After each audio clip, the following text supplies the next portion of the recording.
My hands wouldn't stop shaking. I'm standing in my attic holding a piece of paper that's about to destroy everything. The document is crumpled because my fingers clenched the moment I read it. My name is Sarah. I'm 36 years old. I teach second grade in Baltimore. And this paper says my husband got a vasectomy 8 months before our wedding. 8 months before. For 2 years, I've been tearing myself apart thinking I was broken. I spent $148,000 on fertility treatments that never had a chance of working. Every time I cried when my period came, every time I blamed my body, he knew. Have you ever spent years thinking you were the problem, only to discover someone deliberately let you believe it? That morning started terrible. Brandon and I were eating breakfast. I was pushing eggs around while my stomach twisted. Maybe we should try one more specialist, I said. Sarah. He cut me off. We've talked about this. Maybe it's just not in the cards right now. My chest tightened. We've been trying for 2 years. You're being dramatic. We can revisit this later. Then he left me sitting there feeling crazy. When I'm anxious, I clean. So I tackled the attic. I was sorting through Brandon's old files when I found it. A manila folder labeled Medical 2021, Vasectomy Confirmation. Patient, Brandon Mitchell. Date of procedure, March 15th, 2021. We got married November 2021. The paper crumpled in my fist. My knees gave out. I sat down hard on the dusty floor. 2 years of guilt, self-blame, and heartbreak twisted into something else entirely. Rage. When Brandon came home, I had dinner ready. His favorite. Pan-seared salmon with roasted Brussels sprouts. Candles were lit. I smiled when he walked in. Hey, baby, rough day? He looked surprised, relieved. This looks amazing. We ate. We talked. The whole time the medical document burned in my mind, but my face stayed calm. He squeezed my hand. I'm sorry about this morning.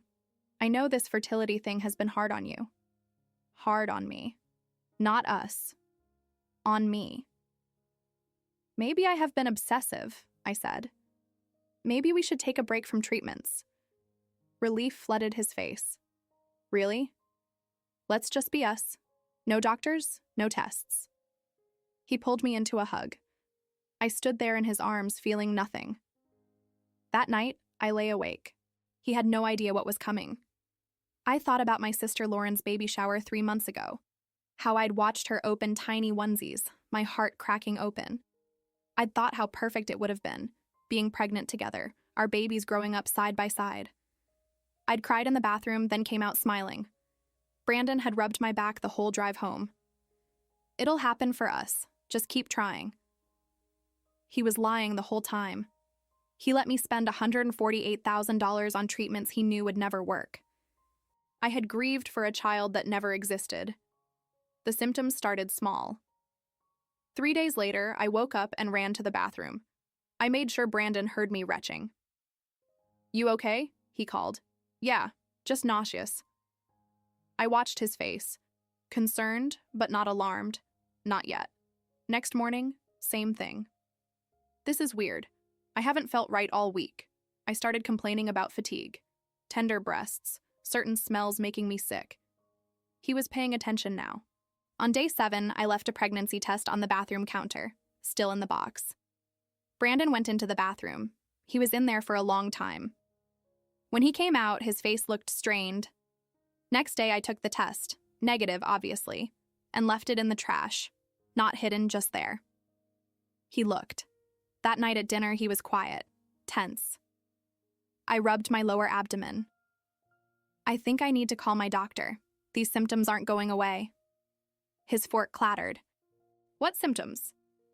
The nausea, the fatigue, and my period's late, really late. I paused. I'm probably overthinking it. His face went blank. How late? Almost 3 weeks. Silence. Heavy, suffocating silence. But I'm sure it's just stress.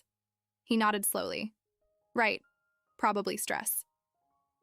But I could see it in his eyes. The panic starting. Once the idea was planted, I let it grow.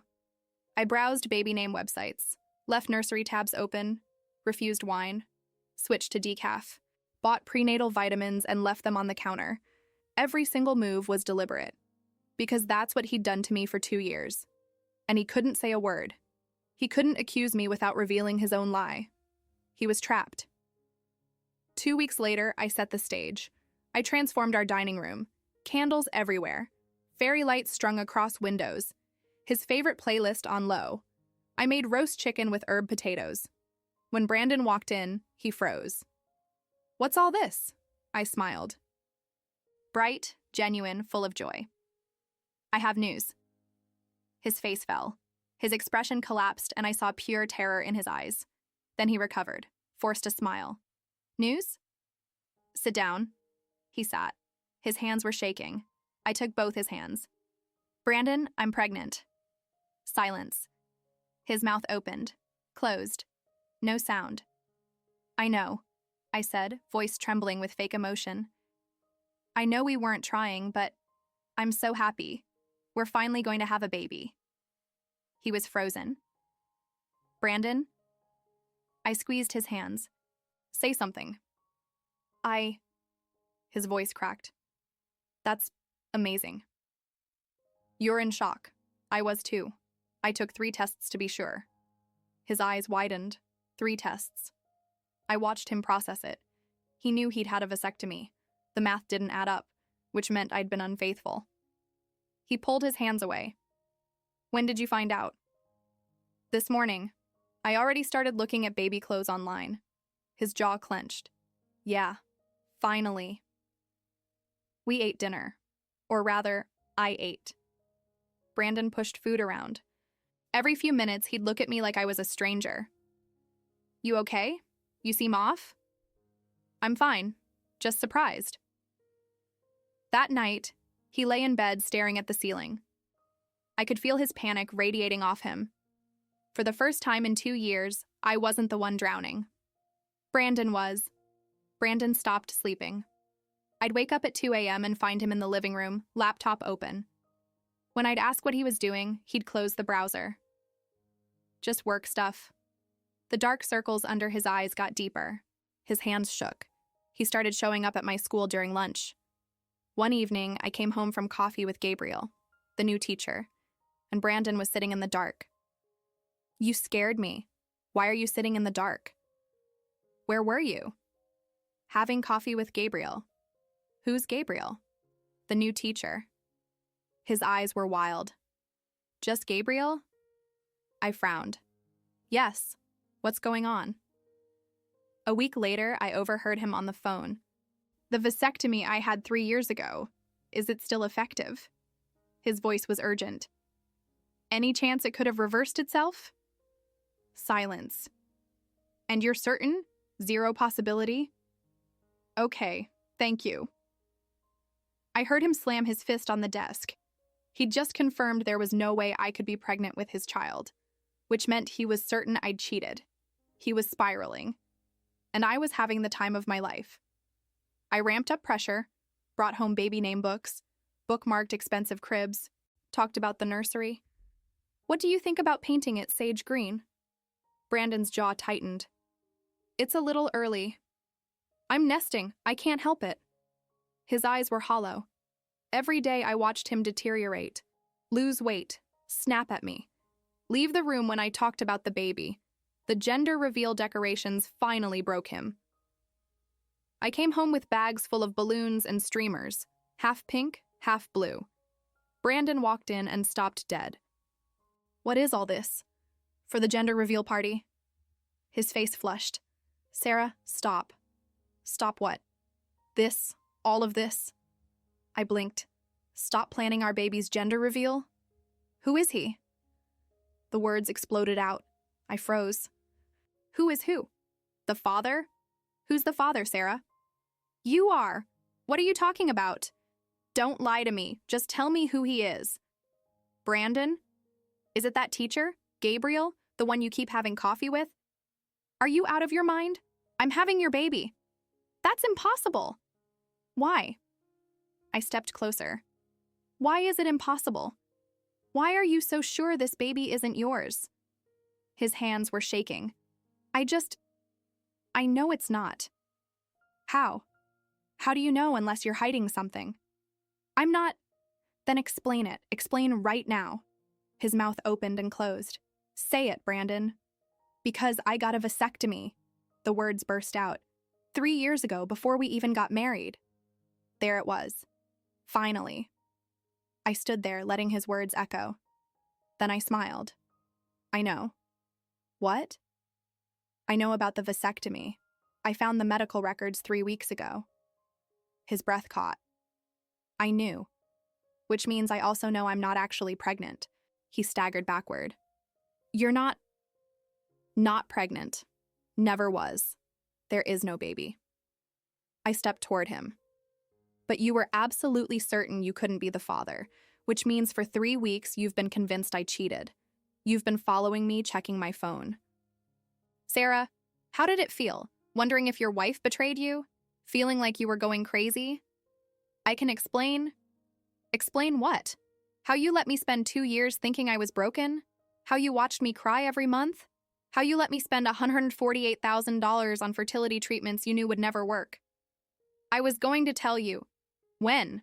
I didn't want kids. I never wanted kids, but you were so set on it, and I was afraid if I told you, you'd leave. So you lied instead. You married me knowing I wanted children. You promised me we'd have a family. I thought you'd change your mind. You don't get to decide what's important to me. You stole 2 years of my life. I'm sorry. Sorry? I was shaking. Do you have any idea what you put me through? Every month thinking something was wrong with me, changing everything, crying myself to sleep, and you just watched. Tears streamed down his face. I didn't know how to tell you. You trapped yourself. You made a choice before you even proposed. We can fix this. No, we can't. You destroyed my trust, my self-esteem, my time, my money, and my future. What are you saying? Pack your things and get out of my house. Your house? My house. The down payment came from my inheritance. You'll only be speaking to me through my attorney. His face crumpled. Sarah, please. You don't do this to someone you love. I walked to the door and opened it. You have 10 minutes. You can't watch me. I'm filing for an annulment on the grounds of fraud. Sarah, 9 minutes. Brandon didn't move. Just stood there, tears running down his face. I said pack. Please, I'll do anything. I'll get the vasectomy reversed. You think that's the issue? You think if you suddenly decide you want kids now, everything's fine? I'll do whatever it takes. It's not about the kids anymore. It's about the fact that you made a major life decision without consulting me. I never meant, I don't believe you. I will never believe another word out of your mouth. He sank onto the couch, head in his hands. I can't lose you. You already did. Silence fell, heavy and final. He stood up. His movements were slow, mechanical. I stood by the door and listened. Drawers opening, a zipper. He had stolen too much from me already. When he came back down with a duffel bag, his face was empty. I'll come back for the rest later. Call first, and bring a witness. He stood in the doorway. I'm sorry, for whatever it's worth. I didn't respond, just closed the door and locked it. Then I stood there in my empty house and finally let myself breathe. The emails started 2 days later. Sarah, please, can we talk? I deleted everyone. My attorney, Keisha Brown, had eyes that could cut glass. Medical records showing the vasectomy before marriage, receipts for $148,000 in fertility treatments. She looked up. This is one of the clearest cases of marriage fraud I've seen. Can we really get an annulment? Absolutely. He entered the marriage knowing he couldn't fulfill a fundamental condition you'd discussed. That's textbook fraud. Void, like it never existed. The words felt like freedom. The legal process took 4 months. Keisha destroyed his attorney's arguments. Your client had every right to get a vasectomy, but he did not have the right to deceive my client and allow her to spend over $100,000 trying to conceive when he knew it was impossible. The judge agreed. The annulment was granted. Brandon was ordered to pay me $175,000 and cover my therapy costs for 2 years. I didn't feel victorious. I felt empty. relieved, but empty. Therapy helped. Dr. Washington let me be angry. Let me grieve. He stole your agency, she said. Your ability to make informed decisions about your own life. She was right. Slowly, I started to feel like myself again. 6 months after the annulment, I made a decision just for me. I booked a cruise, 10 days in the Caribbean, solo. For the first time in a long time, I did something just for me. The ocean stretched out forever. I stood at the railing, watching the sun dip toward the horizon. The air smelled like salt and freedom. For the first time in years, I wasn't thinking about Brandon. Beautiful, isn't it? I turned. A man stood nearby, late 30s, with kind eyes and an easy smile. It really is, I said. I'm Kevin. He extended his hand. Sarah. I shook it. We stood in comfortable silence, then Kevin nodded toward children playing near the pool. I love seeing families on these cruises. They do, I agreed, smiling at a little girl squealing as her dad chased her.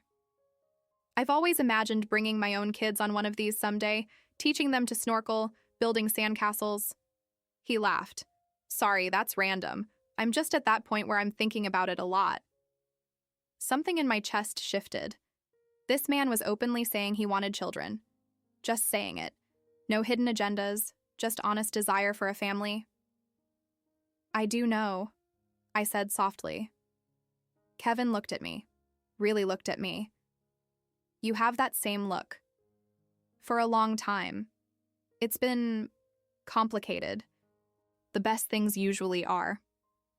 We talked as the sun set, about his work as a physical therapist, about my students, about places we'd traveled, and when he mentioned casually that he'd always imagined having at least 2 kids, maybe 3 if we're lucky. I felt something I hadn't felt in years. Hope. Not desperate hope. Not the hope that came with treatments and disappointment. Real hope. Quiet and steady and true. Would you want to have dinner tomorrow night? Kevin asked. I smiled. I'd like that. For the first time in a long time, the future didn't feel uncertain. It felt promising.